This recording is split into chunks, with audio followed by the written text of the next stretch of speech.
Now you have a virtual AI writing music.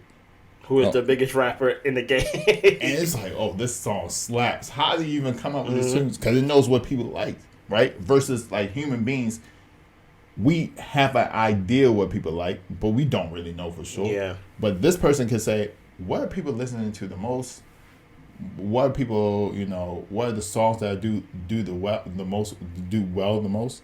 Take bits and pieces from all those different songs. A little bit of Drake, a little bit of Beatles, a little bit of Michael Jackson, a little bit of no, I'm joking. A little bit of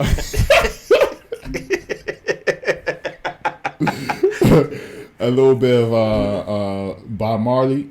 Combine those, give you a new what's it called artist. So the thing about AI, which is scary in a sense, is that what is our role then if AI is able to do all these things? Like, what does that world look like if AI could create apps for you? If AI could create music what was like we doing before? We was the ones creating these things. Yeah, but I'm just like, and these things gave us purpose in a sense. Yeah, I understand that, but let me backtrack a little bit, because let me be a little not so pessimistic of like, oh, it's gonna take over, it's gonna be the enemy that we got to defeat. Can it cure cancer? Probably. Can it cure AIDS and probably and Corona? Probably. Whatever. So in a way, it can be used as a tool. Yeah. But who will control the AI? Like that's where the danger comes in at. That's what OpenAI is all about. Okay. The business, like, we don't want Google being the only one having AI. But we know our tendencies. Humans, we have a tendency as humans to control. Mm-hmm. That we want to be the one that's be like, you know what? I'm sure if this chat box is what it's called, right? Mm-hmm. It's open for purchase. You will see billionaires who will empty out their money, their stocks, to be the sole owner of this.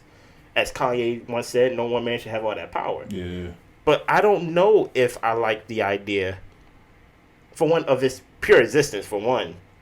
And do we really believe that it's open AI? Kind of like how, correct me if I'm wrong now, Bitcoin, the way it's like, no one really owns, like, quote unquote, this type of currency, this type of cryptocurrency. But it's kind of like, but it's tricky though. It still don't mean that it can't.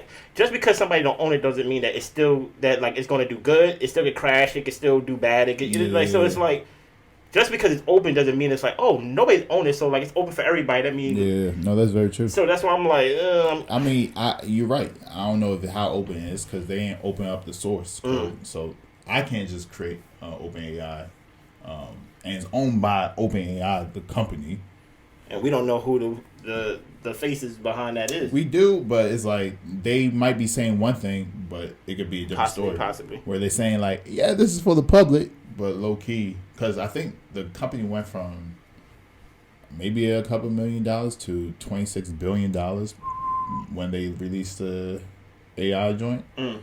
So it's yeah, I mean, you bring some great points. I mean, I think AI is very scary. There's some cool things that AI could do, but even with that, right? We don't know how AI. There's no way to know if AI is working or not.